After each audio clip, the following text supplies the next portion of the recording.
In today's tech video, we've got a quick and handy guide on how to change the language on your Fire TV. So let's dive right in.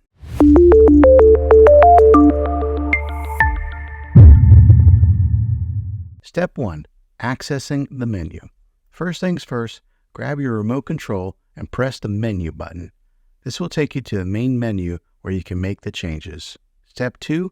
Navigating to language settings. Now let's navigate to the settings option.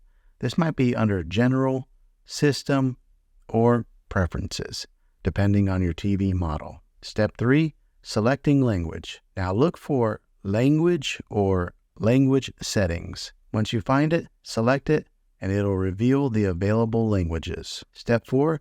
Confirming language change. After selecting your preferred language, your TV might ask you to confirm the change. Confirm it, and then you're good to go. And there you have it, folks. Changing the language on your TV is that simple. If you found this video helpful, go ahead and give it a thumbs up. Go ahead and subscribe to my channel. I make tech videos all the time, and I'd love to have you back in the next one. Take care.